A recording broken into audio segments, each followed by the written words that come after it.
안녕하세요. 정형외과 전문의 김문기입니다. 무릎 인공관절은 티타늄 금속 사이에 폴리에틸렌이라는 마모에 잘 견디는 플라스틱 제품이 들어갑니다. 시간이 지나면 폴리에틸렌의 마모가 발생하게 되는데 단순히 마모만 많이 진행된 상태라면 티타늄 금속 제거할 필요는 없습니다. 관절 사이에 폴리에틸렌만 교체하기도 합니다.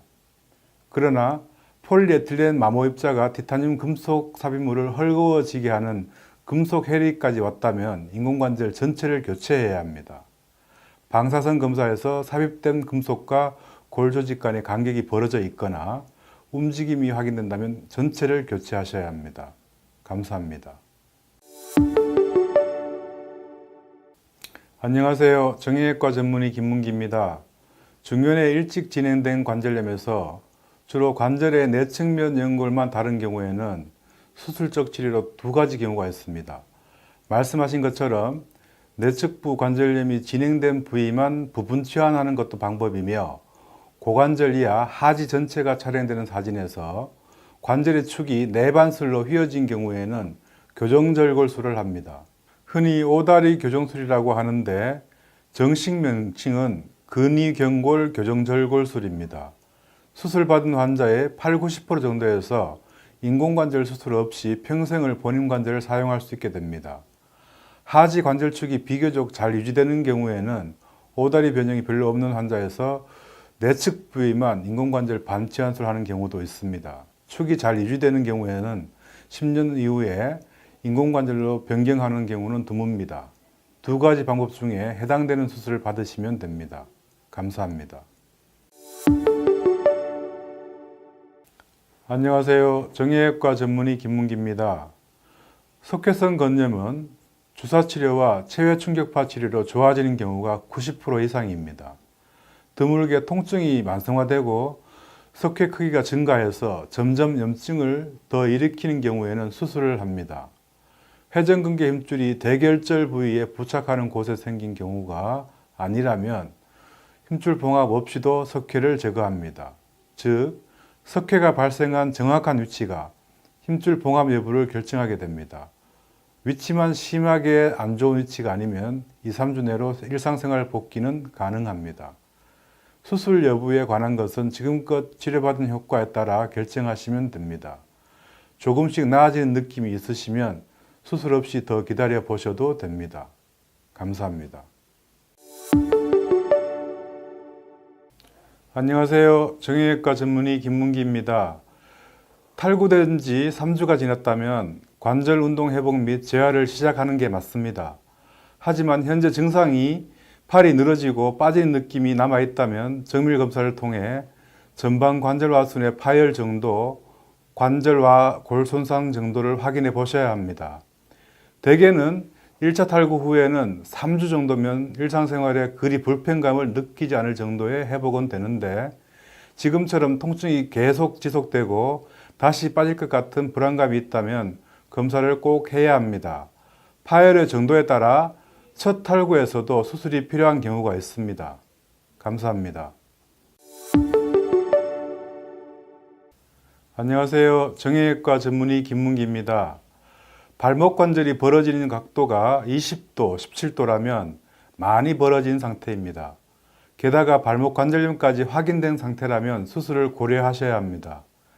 현재 발목 관절 외측부 통증 및 반복해서 삐는 빈도를 고려해서 자주 증상이 반복된다면 수술하시는 편이 좋습니다.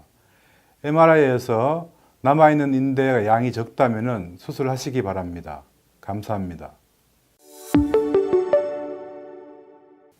안녕하세요. 정형외과 전문의 김문기입니다. 문의하신 분은 선천적으로 다방향 불안정성을 타고난 경우로 생각됩니다. 통증이 없다면 걱정하실 일은 아닙니다. 일부러 어깨를 빼는 동작은 피하도록 하시고 헬스로 어깨관절 주위 근력을 강화시키도록 하세요. 또한 어깨뿐만 아니라 발목 인대도 잘 다치는 경우도 있습니다. 특히 어깨는 사람 몸에서 관절 운동 범위가 가장 넓은 부위라서 이러한 다방향 불안정성에 대한 증상을 잘 느끼게 됩니다. 의도적으로 관절을 탈구시키지 마시고 근력 강화하는 것이 반드시 필요합니다. 감사합니다. 안녕하세요. 정형외과 전문의 김문기입니다. 팔꿈치 통증은 과도한 운동이나 중년 이후에 퇴행성 힘줄 변화로 인해 발생합니다. 내측보다 외측이 더 흔하며 대개는 3, 4주 안정을 취하는 것으로 충분히 좋아집니다. 일단은 자가 온찜질 치료를 하시는 게 좋겠습니다. 외측부의 경우는 외상과염, 내측부의 경우는 내상과염으로 진단됩니다. 그리 걱정할 정도는 아니니 통증을 일으키는 동작은 4주 정도 피하시는 게 좋습니다. 감사합니다. 안녕하세요. 정형외과 전문의 김문기입니다. 어깨 회전근개 파열 수술을 하셨는데 통증이 지속되는 경우에는 재파열의 가능성도 있습니다. 수술 후 7개월째에는 통증은 많이 완화되어야 하는데 아직 통증이 있다면 다시 한번 검사 받아보실 필요가 있습니다. 당장 통증 호전을 위해서는 어깨관절 주사 치료를 병행하는 것이 좋습니다. 우선은 힘줄 봉합 상태를 확인해 보셔야 할 것 같습니다. 감사합니다. 안녕하세요. 정형외과 전문의 김문기입니다. 발목을 돌릴 때마다 뚝뚝 소리가 난다고 하셨는데요. 최근에 딱히 다친 적이 없다면 보조기 착용 치료는 필요 없을 듯 합니다. 발목을 돌릴 때 소리가 나는 부위가 발목 외측 복숭아뼈 부위라면 비골근의 탈구 및 정복이 반복되면서 소리가 나는 경우일 수 있습니다. 발목 관절의 인대가 늘어나 만성 불안정성으로 인한 증상은 반복적으로 자주 삐게 되고 복숭아뼈 전하방 부위에 부종과 통증이 동반되는 경우입니다. 당장 소리 나는 것 외에 특별한 증상이 없다면 수술에 대한 걱정은 안 하셔도 됩니다. 감사합니다. 안녕하세요. 정형외과 전문의 김문기입니다. 심하게 다쳐 탈구된 적이 없으면 당장 그리 걱정할 것은 아닙니다. 본인 기억에 딱히 다친 적도 없는데 테니스나 배드민턴 등 공 던지는 동작에 준하는 운동 시 탈구가 된다면 선천적으로 어깨가 빠지는 다방향 불안정성일 가능성이 높습니다. 이런 경우에는 증상을 일으키는 운동은 피해야만 합니다. 반복적으로 계속 탈구나 정복이 있게 되면 관절 와순도 점점 파열이 심해지기 때문입니다. 당장은 안정을 취하시고 통증이 호전되면 어깨 근력을 강화할 수 있는 헬스를 시작하시기 바랍니다. 그러나 헬스 중에서도 탈구를 일으키는 운동은 피해야만 합니다. 감사합니다. 안녕하세요. 정형외과 전문의 김문기입니다. 어머니가 어깨 힘줄 파열이 됐다고 하셨는데요. 연세가 80대시라면 수술은 피하는 게 나을 것 같습니다. 그러나 연세에 비해서 건강하시고 활동력도 왕성하시다면 어깨 힘줄 파열의 정도에 따라서 수술을 고려할 수도 있습니다. 먼저 어깨 관절 주사 치료를 병행해 보시기 바랍니다. 수술로 좋아질 정도의 MRI 소견이라면 힘줄 봉합술을 할 수도 있습니다. 참고로 마취는 상완신경총 차단이라는 팔 부분 마취만 하는 것으로 전신 마취 없이 수술할 수도 있습니다. 팔만 마취하는 경우에는 수술 첫날 통증도 훨씬 덜하고 전신 마취에 대한 부담감이 없어 어깨 관절경 수술의 경우 대부분 팔 마취로 충분히 수술할 수 있습니다. 감사합니다. 안녕하세요. 정형외과 전문의 김문기입니다. 재발성 탈구와 습관성 탈구는 혼용되어 쓰이는 표현인데 정형외과에서 정확한 진단명은 외상성 전방 불안정성, 비외상성 다방향 불안정성으로 크게 대별됩니다. 그냥 구분 없이 탈구되는 증상이 반복되면 재발성 및 습관성 탈구로 표현합니다. 환자 입장에서 이해가 잘 되는 표현을 그리 사용하다 보니 용어가 불명확해지는데 정확한 표현은 외상으로 인해 탈구가 되고 나서 이후 반복적으로 빠지는 경우가 외상성 전방 불안정성이고 외상과는 무관하게 선천적으로 어깨관절 주위 인대가 약하거나 관절 주머니가 느슨해서 특별히 다친 적도 없는데 잘 빠지는 경우가 비외상성 다방향 불안정성입니다. 어떤 진단이든 반복적으로 빠진다는 점에서는 같습니다. 감사합니다. 안녕하세요. 정형외과 전문의 김문기입니다. 전방 십자인대 재건술 후 경골 부위 나사 재건술은 2, 3일이면 퇴원 가능합니다. 전방 십자인대 보조기는 2, 3주 동안 기존 것 착용하시면 됩니다. 또한 관절 내시경 수술 및 근위경골 나사 제거술에는 굳이 하지 혈전 예방을 위한 스타킹 착용은 않으셔도 됩니다. 그러나 수술 후 오랜 시간 누워서 안정을 취해야 하는 경우에는 착용이 필요합니다. 당분간 한 달 정도는 뛰는 것에 준하는 운동은 피하는 것이 좋겠습니다. 감사합니다. 안녕하세요. 정형외과 전문의 김문기입니다. 3개월 전에 연골판 전절제술을 받았다면 지금은 일상생활은 정상적으로 복귀하셔도 됩니다. 양반다리도 가능합니다. 1시간 정도 양반다리 자세로 앉아 있는다고 해서 수술받은 무릎에 다른 문제를 일으키지는 않습니다.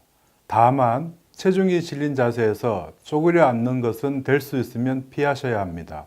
감사합니다. 안녕하세요. 정형외과 전문의 김문기입니다. 주상골 골절이라고 하셨는데요. 일단은 현재 치료받는 곳에서 경고 관찰하도록 하세요. 주상골의 경우 낙상 및 펀치 손상에 의해 잘 발생되는데 어긋나지 않는 경우에는 초기에는 정상으로 보입니다.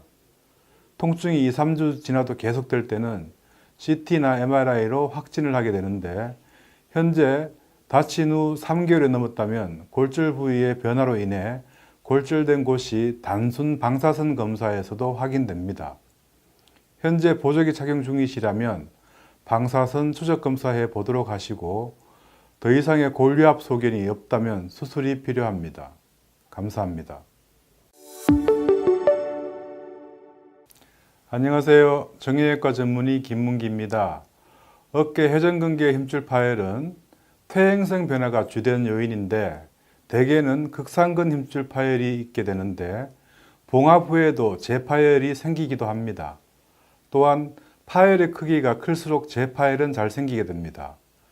그러나 봉합술 후 재파열이 생기더라도 기능 회복이나 통증이 완화된다고 다 보고되고 있습니다.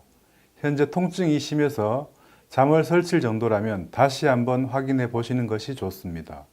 흔한 경우는 아니지만 재수술이 필요한 경우도 있습니다. 감사합니다. 안녕하세요. 정형외과 전문의 김문기입니다. 연골판의 형태가 원판상으로 생긴 경우로 외측 원판상 연골판입니다. 일종의 기형인데 과도한 운동으로 인해 20대 이전에 저절로 파열이 생기기도 하고 40대쯤 되어 파열이 오기도 하며 노년까지 별 이상 없이 잘 지내는 경우 등 경과가 아주 다양합니다. 현재 고등학생인데 MRI에서 원판상 연골판 파열이 확인되고 연골판 주위에 물혹도 동반된 상태라면 수술하셔야 합니다. 또한 현재 하는 복싱 운동은 아무래도 무리가 더 갈 수 있으며 갑자기 방향 전환을 하는 동작이나 쪼그려 앉는 동작은 피하셔야 합니다. 이러한 동작을 피하시면서 운동을 유지할 수 있다면 한두 달 정도는 운동을 유지해도 됩니다. 감사합니다. 안녕하세요. 정형외과 전문의 김문기입니다. 65세 이상에서 관절염이 진행된 경우에 인공연골이 아니라 인공관절 전치환술이 해당됩니다. 현재 외측 관절연골이 양호한 상태라면 교정절골술이 해당될 듯 합니다. 물론 관절축이 괜찮고 내측 관절연골도 아주 국한된 부위만 손상이 되었다면 문의하신 것처럼 관절연골 이식술을 할 수도 있습니다. 주된 판단 기준은 다리가 오다리로 변형되어 무릎의 축이 내측으로 쏠리지 않았는지 내측 관절연골 손상의 범위가 넓은지 확인을 하셔야 합니다. 이럴 경우 외측 관절연골이 괜찮다면 근위경골 교정절골술이 해당됩니다. 감사합니다. 안녕하세요. 정형외과 전문의 김문기입니다. 발을 디딜 때마다 무릎 뒤가 아프다고 하셨는데요. 약 복용과 냉찜질을 통해서 대부분 저절로 좋아집니다. 만약 2주 이상 통증이 지속되거나 그 이전이라도 통증의 강도가 심해진다면 병원 진료가 필요합니다. 현재 상황에서 CT 검사는 의미가 없으며 MRI 검사를 하셔야 합니다. 우선 안정을 취하도록 하시고 약물 치료 유지하시기 바랍니다. 감사합니다. 안녕하세요. 정형외과 전문의 김문기입니다. 나사의 위치와 깊이에 따라 피부 표면에 만져지는 나사의 경우에는 간단한 국소 마취할 수도 있습니다. 금속판이 고정된 상태라면 똑같이 하반신 마취하고 상황에 따라서 척추 마취할 수도 있습니다. 골유압이 다 된 상태에서 금속만 제거하는 것이기 때문에 목발 보행은 필요 없습니다. 감사합니다. 안녕하세요. 정형외과 전문의 김문기입니다. 어깨 관절에 천정을 형성하는 견봉이라는 뼈가 있는데요. 사람에 따라 그 형태가 회전근개 힘줄 방향으로 찌르고 있는 경우가 있습니다. 보통은 잠시 염증이 있다가 좋아지는데요. 먼저 주사 및 약물 치료를 받아보시는 것이 좋겠습니다. 대부분은 3개월 이내에 좋아지지만 꾸준한 치료에도 3개월 이상 통증이 지속되면 견봉 성형술이라는 관절경 수술을 하는 것도 방법입니다. 감사합니다. 안녕하세요. 정형외과 전문의 김문기입니다. 손목 관절의 바닥 부위에는 터널이 있는데요. 손목 터널이라고 합니다. 이 터널의 천정에 해당하는 부위에 횡수근 인대라는 두꺼운 인대가 자리합니다. 손목을 굴곡시킬 때 굴곡근 힘줄이 제자리에 유지되도록 잡아주는 기능을 하는데, 주로 주방일을 하시는 분이나 손목 사용이 많은 운동을 하시는 분에서 두꺼워져서 손목 터널 내에 압력이 높아져서 터널 내로 지나가는 정중신경이 눌려서 저림감이 생깁니다. 이렇게 두꺼워진 인대를 자르게 되면 압력이 낮아지며 잘려진 인대 사이에 반은 조직으로 연결이 되어서 여유 공간이 많아진 터널을 형성하게 됩니다. 감사합니다.